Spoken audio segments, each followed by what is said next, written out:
Husbands ఇంటికొచ్చేసరికి ఏ పనులు చేయకుండా ఎక్కడ పనులు అక్కడే వదిలేసి ఉంటే ఫస్ట్ రీజన్ కనుక్కునే వాళ్ళు ఎంతమంది ఉన్నారు అని చెప్పేసి అడిగితే చాలామంది కమెంట్స్ చేశారు కదా. ఇక మా ఆయన ఏమంటారో చెప్పలేదు కదా. మా ఆయన అయితే మాత్రం నార్మల్ డేస్లో అయినా సరే ఎవరైనా కాల్ చేశారా అని చెప్పేసి ఫస్ట్ ఇంటికి రాగానే అడుగుతారు. ఇక నేను ఎక్కడ పనులు అక్కడే వదిలేసి ఉంటే మాత్రం ఫస్ట్ హెల్త్ బాగాలేదా అని చెప్పేసి అడుగుతారనమాట. ఇక హెల్త్ బాగానే ఉంది అంటే మాత్రం ఇంకా ఆయన లైట్ తీసుకుంటారు. తర్వాత తనే చేసుకుంటుందిలే అని చెప్పేసి.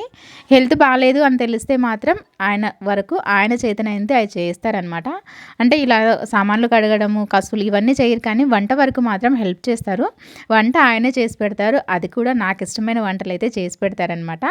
ఇక ఎవరి వల్లైనా బాధపడి మనసు బాగోలేకపోతే మాత్రం అప్పుడు పనులైతే ఏవి పెండింగ్ పెట్టుకోను. ఇంకా పెండింగ్లో ఉన్న పనులన్నీ కూడా ఆ టైంలోనే ఫినిష్ చేస్తాను. ఎందుకంటే ఎక్కువ పని చేసుకుంటుంటే వీటి గురించి ఎక్కువగా ఆలోచించి మనసు పాడు చేసుకోకుండా ఉంటానని చెప్పేసి ఎక్కువ పనులు అయితే నిమగ్నం అయిపోతాను.